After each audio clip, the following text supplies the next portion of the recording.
ఏదైనా ఒక పని చేద్దాం అనుకున్నప్పుడు దాని గురించి ఎన్ని రోజులు ఆలోచించి ఏ నిర్ణయం తీసుకొని ఉంటాం తెలుసా అండి?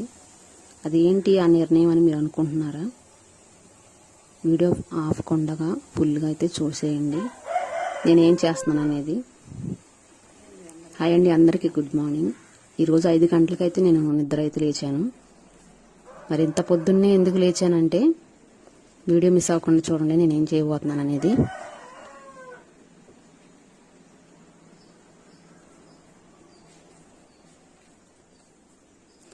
నేనైతే పొద్దున్న లేచి అయితే ఇడ్లీలు బోండాలు వేసి అయితే అమ్ముకుంటున్నానండి.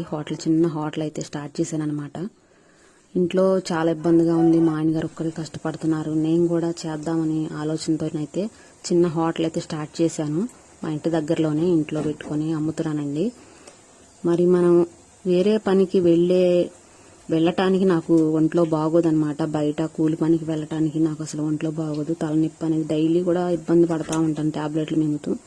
ఇంట్లోనే ఉండి తిని కూర్చోవటం లేకుండా ఒక ఆలోచనతో నేనైతే ఈ విధంగా కనీసం టిఫిన్ అన్నా వేసుకుందాం అని చెప్పి ఆలోచనతో, మా ఆయనకి మరీ భారంగా ఉండకూడదు నేను అనే ఉద్దేశంతో అయితే నేను ఇలాగా స్టార్ట్ చేశానండి. మరి ఈ వ్యాపారం అనేది నాకు ఎంతవరకు హెల్ప్ అవుతుందో నాకైతే తెలియదు, కానీ నేనైతే నాకు చాలా నమ్మకంతోనే చేశాను, టిఫిన్ అనేది స్టార్ట్ చేశాను అనమాట. ఇది ఎంతవరకు నాకు యూజ్ అవుతుందో తెలియదు, కానీ నేనైతే రోజు ఇలా కొద్దిగా కష్టం అనే పడుతున్నాను. చూడండి, డైలీ కూడా ఇలా బోండాలు కానీ ఇడ్లీలు ఇవాళ వేసి అమ్ముకుంటున్నాను అనమాట.